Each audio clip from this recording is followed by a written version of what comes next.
Yeah boy, mga Lodi boy, eto na.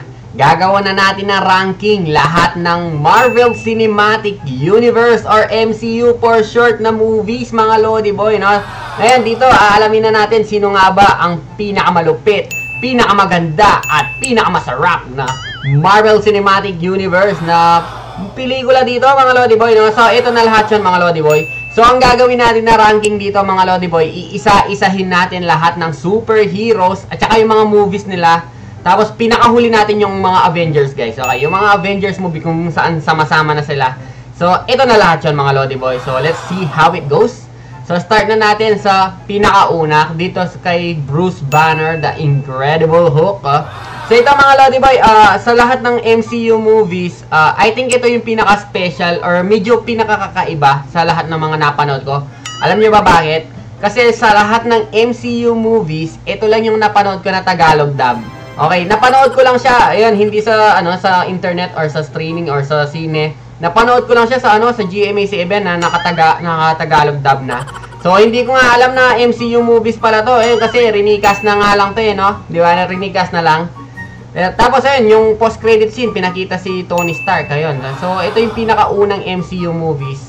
So, ngayon, ang tanong, ano magiging ranking ni Incredible Hulk, mga Lodi boy, no? So, I think, i-rank ko muna siya, guys, sa around, so, hindi siya best, but not the worst either. Siguro nasa around mid lang siya, mga Lodi boy. Siguro, lagay na muna natin siya sa higher, sige, sa C muna, mga Lodi boy. Okay, tingnan muna natin, no? So, next na natin mga idol, sunod na natin si Iron Man, okay? Si Iron Man, mga Lodi boy, meron siyang 3 movie sa MCU. So, ito guys, umpisahan natin sa Iron Man 1, okay? Yung pinakauna, the origin story. So, ito mga Lodi boy is nasa A, okay? Na-enjoy ko to guys. Itong para sa akin, maganda na movie to. Next, mga Lodi boy, is yung Iron Man 2, okay? Dito guys is irarank ko siya sa B. Okay, mas enjoyable yung 1 kesa sa 2 na Iron Man. Okay, so lalagay ko siya sa B, mga Lodi boy. Next, ang panghuli is Iron Man 3. Okay, ito na yung panghuling entry, no? Ito guys, naganap yung Iron Man 3 after nung Avenger 1. Okay, doon na, yun, nagka-PTSD si Tony Stark dito, yun. 72 hours na siyang di natutulog. And gumawa siya ng maraming suit, mga Lodi boy. Yan. So, ayan, para sa iba guys, sabi nila, ayun, nabasa ko sa internet, hindi daw masyado maganda yung Iron Man 3, yung ratings nila. Pero para sa akin, mga Lodi boy, okay naman to. So, parang ka-level lang siya ng 1. Siguro pwede siyang ganyan. Pero sige, sabihin na natin mga kahibla lang, mga Lodi boy, mas na-enjoy ko yung 3 kesa dun sa 1. So, lalagay natin siya sa A muna. Okay? So, next tayo, mga Lodi boy, punta naman tayo kay Thor. Ayan, no? Ito, si Thor, mga idol, meron siyang 4 na movie sa MCU. So, ito na yung 4 na yon. Okay, so, umpisa natin sa Thor 1. Okay? Yung Thor 1, mga idol, nasa B tier. Okay? Okay din sa B tier, mga Lodi boy. Next, yung Thor 2. Yung Thor 2, mga idol, mas enjoyable siya ng konting-konti lang. Para sa akin, dun sa Thor 1. Okay? Mga magkadikit lang sila, guys. Yan, ganyan siguro. Okay, kahibla lang mga idol. Pero halos pareho lang sila na na goods naman, mga Lodi boy. Next, ito guys, yung Thor Ragnarok. Okay, para sa akin sa 4 na movie ni Thor, ito yung pinakamaganda. Okay. So, mas mataas ang ranking nito kaysa dun sa naunang 2 na Thor. So, mas mataas din siya dun sa Iron Man 2. So, nasa A tier siya, mga Lodi boy. Pero mas enjoyable siya kaysa dun sa Iron Man 1 at saka Iron Man 3. So, higher A. Okay? Next and last, mga Lodi boy, ito yung Thor Love and Thunder. Okay? Ito na yung aftermath nung sa Endgame na to. So, pang-4 na movie ni Thor na to, idol. So, ito guys, siguro rarank ko siya sa mas mataas siya sa Thor na una, tsaka pangalawa. So, yan, dito siya, mga idol. Okay? So, next tayo guys, next superhero tayo, ito guys, si Captain America, okay? Si Captain America, mga Lodi boy, meron siyang 3 movie sa MCU, ayan, yung First Avenger, ayan, Winter Soldier, Civil War. So, paano ang ranking nito guys? Umpisahan natin dun sa origin story niya, The First Avenger, Captain America. Siguro nasa to guys, okay, mas gusto ko to kaysa ng konti lang, so dun sa, hindi, Parang mas gusto ko to kaysa dun sa Thor, guys. Dun sa Thor 1. So, sabi lang siya mga Lodi Boy. Okay? Next, The Winter Soldier. Okay, mas maganda to kaysa dun sa Captain America 1 para sa akin, in my opinion. So, nasa medyo aangat ng konti to. Parang, nandito to mga Lodi Boy. It's either here or here. Or here. Sige, sabihin na natin mas na-enjoy ko yung Iron Man 2. So, sabihin na natin dito siya, guys. Okay? Next mga Lodi Boy, Captain America Civil War. Ito na yung ano, nag-away-away na silang lahat mga Lodi Boy. Na, pero ito guys, 2 beses ko na napanood tong ano, Captain America Civil War. Nung una ko napanood to, sa sine pa. Pero ayun, hindi ko pa napanood yung ibang Captain America guys, saka yung mga Muslim mga MCU na movies ng time na yon. So yun guys, nung pinanood ko lang ng MCU movies, doon ko lang na ano na mas naiintindihan kung ano yung pinag-awayan ni Tony Stark dito, tsaka ni Captain America, tsaka ano ba yung Sokovia Accords. So yun guys, I suggest mga Lodi Boy, make sure na ayan, bago nyo panoorin yung Civil War, napanood nyo na yung Avengers Age of Ultron at tsaka yung Captain America Winter Soldier. Ayan. So, ito guys, yung Civil War, lalagay ko siya sa S tier. Ayan. Dahil dun sa fight scene, mga Lodi Boy. Napakalupit nung airport scene dito, mga Lodi Boy. Ayos. Next, mga Lodi Boy, punta tayo kay Black Widow. Okay, ito guys, sa lahat ng MCU movies, yung movie lang niya yung hindi ko pa napanood. Okay, sorry. So, yun lang talaga guys. Lahat napanood ko na lahat ng movie na MCU. So, unfortunately mga Lodi Boy, lalagay ko muna siya sa unwatch. Okay? Pero, i-rank nyo to para sa akin mga Lodi Boy kung ano bang rank nito. Kung nasa D ba siya, C or B or A or S. Hindi ko alam mga Lodi Boy. Okay? So, no idea muna ako as of now. Na rene-record ko tong ano natin, tong video natin. So, lalagay ko muna siya mga Lodi Boy sa unwatch. Okay? Next, move on na tayo. Punta na tayo kay Black Panther. Okay? Si Black Panther mga Lodi Boy is may 2 movie. Okay, so ito guys, yung Black Panther 1 tsaka yung Wakanda Forever. So, umpisa natin dun sa Black Panther 1. Okay, siguro yung Black Panther 1 mga idol, nasa B. B, na ano, mas entertaining yung Iron Man sa akin ng konti, pero mas mataas siya dun sa Captain America. So, dito siya mga Lodi Boy. Okay? Next mga Lodi Boy, yung Wakanda Forever. Dito guys, patay na din, patay na yung ano dito, yung Black Panther. Ayun guys, yung artista na kasi yung pangalan nun, si Chadwick Boseman, namatay siya sa totoong buhay, di ba? Ayan, dito sa movie niya guys, pinatay na din siya dito. Ayan, hindi man lang rinikas, mga buwisit na mga buwisit na Marvel to. Dapat rinikas man lang. So, bago na yung dito guys, yung Black Panther dito. Pero mas na-enjoy ko yung Black Panther 1. So, siguro lalagay ko siya dito guys. Okay. Dito. Okay. Next, move on na tayo guys. Punta tayo kay Doctor Strange. Okay, si Doctor Strange is may 2 movies. Okay. So, umpisa natin dun sa Doctor Strange 1. Siguro yung Doctor Strange 1, saan ba natin lalagay ito? Siguro nasa B din to mga Lodi Boy. Or A, or lower A, or B. Parang mga ganito siya. Pero sige, lagay natin na mga kapantay lang ng Black Panther 1 mga Lodi Boy. Okay. Yan, dito siguro. Yes, dito mga Lodi Boy, napaka-OP ni Wanda dito, napakalakas niya. So, ito guys, ito na yung after endgame na to eh. Pero siguro lalagay ko to guys, siguro dito. Halos kapantay lang siya nung first movie sa akin, mga ka-level-level lang siya ng ganun. Pero ano nga bang mas maganda, yung Winter Soldier o ito? Siguro ewan ko. Naku po naman. Sige. Lagyan natin dito guys, yung Multiverse of Madness. Okay? So, next tayo guys. Kay Spider-Man naman tayo. Okay? Meron siyang 3 movie.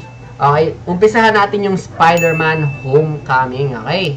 Ang ranking ng Spider-Man Homecoming sa akin mga Lodi Boy is nasa lower A. Okay? Lower A guys. Spider-Man yan eh.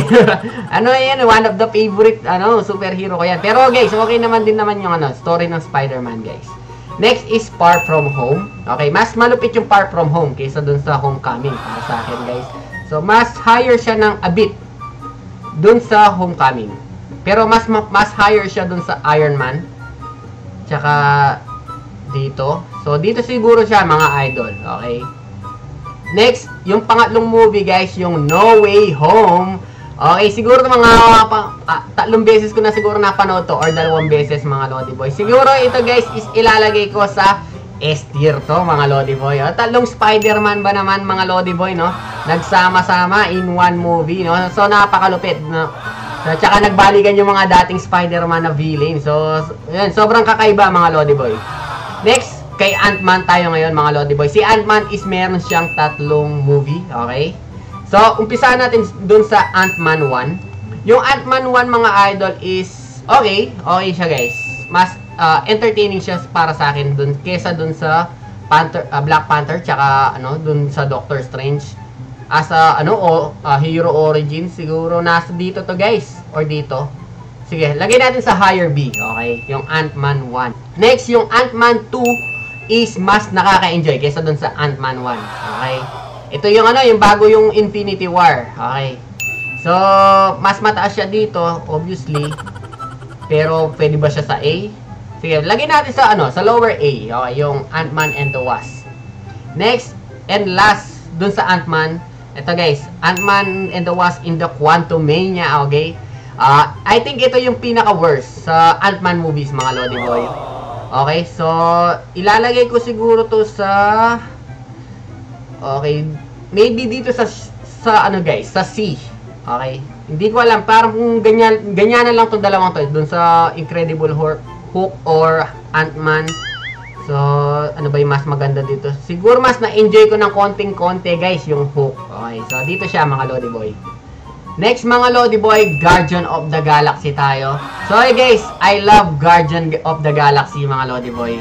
So, ayan, sobrang na-enjoy ko lahat ng movie ng Guardian of the Galaxy. They're one of my favorite na na MCU. So, napakakwela ng grupo nila.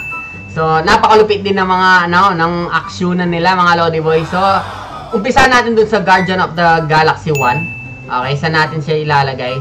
I think nasa papuntang S na siya guys. Okay, yung Guardian of the Galaxy 1 pero lalagay muna natin siya sa higher A, okay? Next is yung Guardian of the Galaxy 2. Mas enjoyable to kaysa dun sa Guardian of the Galaxy 1. So, lalagay ko to guys sa S tier, okay? Parang ganyan siya guys.